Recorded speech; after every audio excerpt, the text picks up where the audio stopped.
Chapter 15.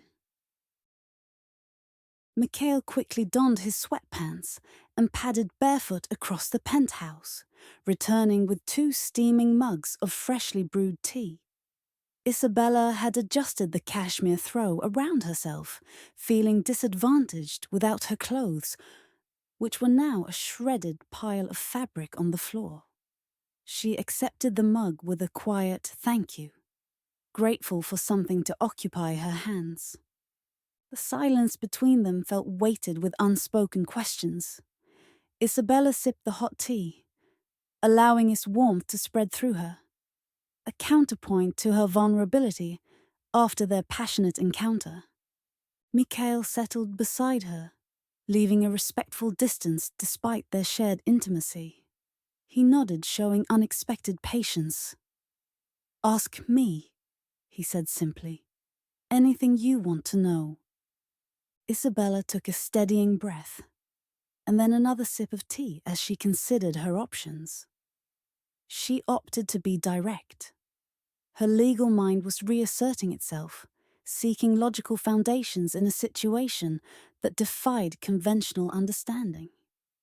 If Victor is targeting people you care about, showing interest in me means risking your interests. Why would you do that? Because some things outweigh caution, Mikhail answered, watching her with those 2 perceptive eyes. Steam rose from his tea, curling between them. Because in 900 years, I've rarely encountered a human who interested me as you do. Isabella froze. 900? She stared at him, recalculating everything. Her tea sloshed dangerously close to the rim of her mug. That's impossible. No more impossible than men transforming into wolves, he countered with a slight smile. We age differently, more slowly after our first transformation. The revelation hung between them, another layer of the impossible she was asked to accept. Her mind raced, cataloguing implications. "There's a photograph I found," she said. "It shows you with Sarah Duncan in 1995. You haven't aged since then." The evidence clicked into place, another piece of the supernatural puzzle. Surprise flickered across his features. "You've been investigating thoroughly." There was respect in his tone. And something else. Concern. "Where did you find that photograph?" "Municipal archives," Isabella replied, her fingers tightening around the warm mug. "An elderly clerk named Mrs. Gladwell directed me to it." Mikhail remained still in his unnaturally perfect way. "Millicent Gladwell?" "White hair, thick glasses, about this tall?" He indicated with his hand. His entire demeanor changed, and tension returned to his previously relaxed posture. "Yes. Do you know her?" Isabella felt a chill that had nothing to do with the temperature or her state of undress beneath the throw. "Millicent Gladwell died in 1988, Mikhail said flatly. "She was one of Victor's human allies for decades. If someone is using her identity..." He didn't finish the sentence, but his meaning was clear. Cold dread washed over Isabella. "Then who was I speaking to all day?" She set her tea down, suddenly unable to stomach it. The vulnerability she'd been feeling since their encounter deepened into something more unsettling. "Someone who wanted you to find exactly what you found," Mikhail replied grimly. "Someone working for Victor." Isabella's knees drew up toward her chest beneath the throw, a subconscious protective gesture. "I've been manipulated from the start," she realized. "He led me exactly where he wanted me to go, and showed me exactly what he wanted me to see." This new revelation complicated the intimacy they'd shared minutes ago, making her feel even more vulnerable. Mikhail set his mug down and moved closer, taking her hands in his. His much larger hands enveloped hers completely, unnaturally warm against her suddenly cold fingers. "This is why you must leave Atlanta," he said urgently. "Victor is playing a game with both of us, and he doesn't care who gets hurt." Isabella looked down at their joined hands, his large and powerful, hers small but strong in their own right. The physical connection anchored her when her emotions threatened to overwhelm her. "I don't run from bullies," she said quietly. "Human or otherwise." Mikhail's expression softened. "No, you don't. It's one of the many reasons why." He trailed off, seemingly unable to articulate what he wanted to. "Why I find you extraordinary," he finished, his voice dropping to a low rumble that seemed to vibrate through her bones.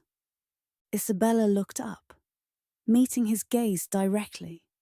The vulnerability of her position, naked beneath a throw blanket, in the penthouse of a supernatural predator she'd been intimate with minutes ago, should have terrified her.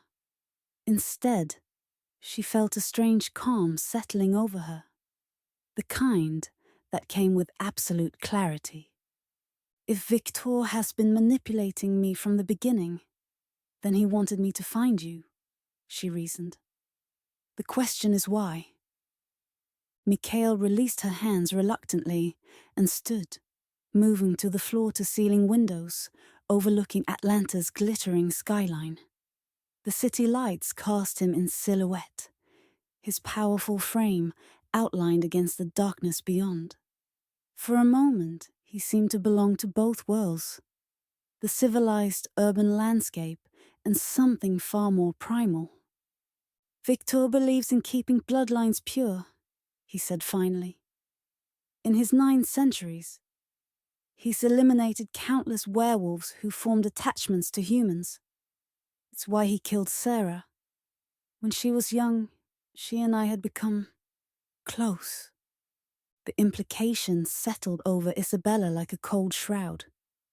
"And now I'm in the same position." "Yes." Mikhail turned back to face her, his expression grave. "But with one critical difference. You're not helpless, Isabella. You've already survived an encounter that would have killed most humans." Isabella clutched the throw at her neck and stood, refusing to remain in a position of physical disadvantage while discussing matters of life and death. The cashmere felt luxurious against her skin, reminding her how far she'd strayed from her structured, logical world of legal briefs and courtroom arguments. "Tell me about Sarah," she said, watching his face carefully. The archive photo showed her smiling, happy. She wasn't just a victim. She was someone you cared about. Pain flickered across Mikhail's features, ancient and raw. She was brilliant, a cultural anthropologist studying urban legends. The irony didn't escape us when she discovered what I was. His smile was bittersweet. Sarah wanted to document everything. Our history, our biology, our culture. She saw beauty where others would have seen only monsters. Isabella moved closer to him, drawn by the genuine emotion in his voice. "And Victor killed her for it." Understanding dawned on Isabella, cold and clear. "So, these killings aren't random. They're a message to you." "Yes." Mikhail's hands clenched at his sides. "And now he's drawn you into his game. Another human I've shown interest in. Another lesson he believes I need to learn." Isabella processed this, her mind working through implications with the precision that had made her a formidable prosecutor. "Then we have an advantage," she said finally. "He expects you to try to protect me, to hide me away." Which is exactly what we should do, Mikhail insisted. No. Isabella shook her head firmly. It's what he's counting on. Predators like Victor, human or lichen, thrive on creating fear and isolation. They want their victims separated, vulnerable. She moved to stand directly in front of him. The height difference between them pronounced as she tilted her head back to meet his gaze. What if, instead of running, we use me as bait, but on our terms, not his? Mikhail's eyes flashed red momentarily, a visceral reaction he couldn't suppress. Absolutely not. It's not your decision to make, Isabella countered, her voice steady despite standing before him in nothing but a throw blanket. This is my life, my choice. And strategically, it's sound. Victor expects you to hide me away, to play defense. He won't expect us to take the offensive. Mikhail stepped closer, the heat of his body radiating against her skin. You don't understand what he's capable of. I've prosecuted the worst humanity has to offer, Isabella replied. Serial killers, sadists, people who view others as objects to be used and discarded. The species may be different, but I'll bet the psychology isn't. For a long moment, Mikhail simply looked at her, something like wonder crossing his features. 900 years, he said softly. And humans still surprise me. He reached out, his fingers hovering near her cheek, without quite touching. Especially you. Isabella felt her pulse quicken, aware of her body's response to his proximity, despite the grave conversation. Then we're agreed. We work together, as equals, to set a trap for Victor. Not agreed, Mikhail corrected, his hand finally making contact with her face, cupping her cheek with impossible gentleness. But I recognize that I can't stop you. And I'd rather be by your side, protecting you, than watching from a distance while you put yourself in danger. The warmth of his palm against her skin sent a shiver through Isabella that had nothing to do with fear. Her body remembered his touch from their earlier encounter, and she craved it again, despite the rational part of her mind warning against further complications. We should contact Damon, she said, forcing herself to focus on strategy rather than the electricity between them. Make sure he's safe. If Victor knows about my connection to you, Damon is likely in danger too. Mikhail nodded, reluctantly dropping his hand from her face. I'll have Katerina send someone to watch over him. She'll make sure someone watches him discreetly. And I should get dressed, Isabella added, suddenly acutely aware that her clothes lay on the floor by the window in tatters. Mikhail's lips curved into a slight smile. Check the guest bedroom. There are several brand new outfits in there you can choose from. Isabella's eyebrows rose. You just happen to have women's clothing ready and waiting. One of the hazards of sleeping with werewolves, he replied with a casual shrug. Sometimes clothing doesn't survive the encounter. Isabella narrowed her eyes, a flash of irritation cutting through her professional demeanor. And how many women have needed these emergency wardrobes before me? Mikhail had the good sense to look momentarily chastened, though amusement still lingered in his eyes. The point is, you have options beyond those scraps on the floor. Though I admit, I find this look on you quite compelling. Isabella felt heat rise to her cheeks, her body responding to the appreciation in his voice. 900 years old, and you still use lines like that, she retorted acerbically. Only when they're true, he replied, his eyes never leaving hers. and only with you. The simple statement mollified her. As she went to check out her clothing options, Isabella felt the weight of his words following her, adding another layer of complexity to a situation that was already beyond anything she could have imagined a week ago. In the guest room, she caught sight of herself in the mirror. Flushed cheeks, tousled hair, eyes bright with a mixture of fear and determination.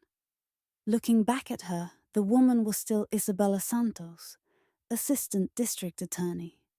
But she was something more now, too. Something still taking shape, defined by her choices rather than her circumstances.